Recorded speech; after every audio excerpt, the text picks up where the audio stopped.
Hello my dear students, welcome back एक बार फिर आप लोगों के बीच एक नए इन्फॉर्मेशन के साथ। और आज की जो इन्फॉर्मेशन होने वाली है वो एग्जिट एग्जामिनेशन से रिलेटेड है। और एग्जिट एग्जामिनेशन को लेके और एक इन्फॉर्मेशन आई है फार्मेसी काउंसिल ऑफ इंडिया की वेबसाइट पे। और जो बच्चों को डाउट था कि जो एग्जिट एग्जामिनेशन पोस्टपोन्ड हुआ है, क्या फर्दर वो एग्जामिनेशन होगा या नहीं होगा, उसी के डाउट को और उसी से रिलेटेड क्लैरिफिकेशन का एक सर्कुलर आया है। तो जैसा कि आप देख रहे हैं, मैंने वेब पेज ओपन किया फार्मेसी काउंसिल ऑफ इंडिया, और इस फार्मेसी काउंसिल ऑफ इंडिया की वेबसाइट से आपको जाना पॉलिसी, और पॉलिसी एंड सर्कुलर में आपको जाना पॉलिसी सर्कुलर, और फिर आना है सर्कुलर पे।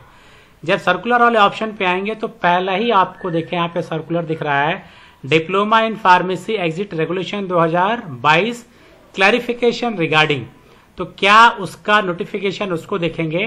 तो यहाँ पे जैसे इसको क्लिक करेंगे तो पीडीएफ डाउनलोड होगा, और ये पीडीएफ देखें 27 सितंबर 2024 का पीडीएफ है ये।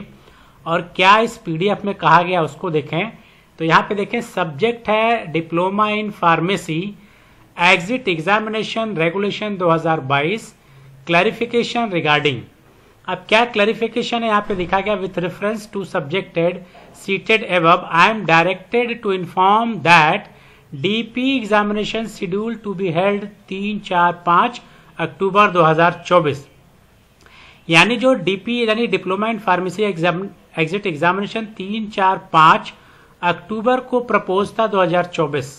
It is deferred for the future date as the matter is under approval of health ministry regarding changes in scheme as proposed by the PCI on approval of the ministry further action will be initiated।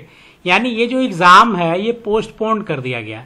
क्यों postpone किया गया, उसके लिए लिखा गया है कि एक मैटर है जिसका अप्रूवल लेना है health ministry regarding change in the scheme as proposed by the PCI। यानी इसके पहले भी वीडियो में मैं बता चुका हूं कि फार्मेसी काउंसिल ऑफ इंडिया ने एक अमेंडमेंट किया था एग्जिट एग्जामिनेशन में। एक अमेंडमेंट के लिए सुधार के लिए एक प्रयास किया था कि इसका सुधार कर दिया जाए।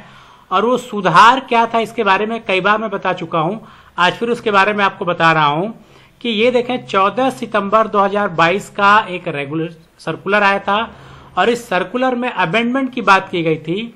और अमेंडमेंट क्या था वो मैं आपको दिखाऊं। जो मेन अमेंडमेंट की बात थी क्या थी, वो अमेंडमेंट था कि जो प्रोसीजर था कंडक्टिंग एग्जिट एग्जामिनेशन का 3 paper of multiple choice question. यानी जो एग्जिट एग्जामिनेशन होना है वो 3 पेपर आपके होंगे, और तीनों पेपर को आपको क्वालिफाई करना विथ 50% मार्क्स। ठीक, अब इसी को इन्होंने अमेंडमेंट करना चाहा। क्या सुधार करना चाहा, ये कि देयर शैल बी 1 पेपर, यानी जो 3 पेपर होने वाला था उसको 1 पेपर कर दिया जाए। ठीक, इन फार्मास्यूटिक के सारे चीजें। और जो ड्यूरेशन है शैल बी 3.5 आवर, यानी 3 पेपर को 1 पेपर करके और ड्यूरेशन कर दिया जाए 3.5 आवर। तो ऐसा मुझे लग रहा है कि जो स्कीम की बात की जा रही, हो सकता है कि इन फ्यूचर में जो आपकी वेबसाइट NBEMS की वेबसाइट पे एग्जिट एग्जामिनेशन होने वाला था उसमें 3 पेपर का शेड्यूल था, आपको 3 पेपर देना था। हो सकता है कि ये चेंज होके 1 पेपर हो जाए, ऐसा मैं मानता हूं, ऐसा हो सकता है। और इसी को जब हम नीचे सर्कुलर लेके आएंगे तो इसका क्लैरिफिकेशन भी दिया गया है कि ऐसा क्यों किया जा रहा है।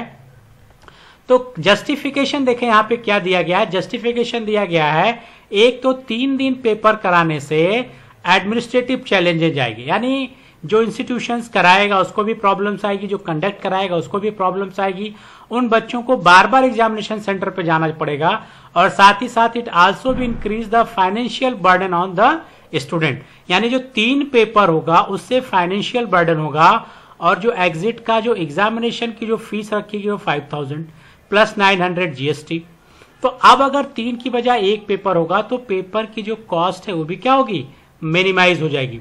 तो ऐसा मैं मान रहा हूं कि ये जो नोटिफिकेशन आज आया है 27 सितंबर को, इसमें जो लाइन कही जा रही है कि health of ministry regarding change in scheme, यानी जो स्कीम में चेंज है माइट बी पॉसिबल, ऐसा हो सकता है कि ये चेंजेस हो जाए।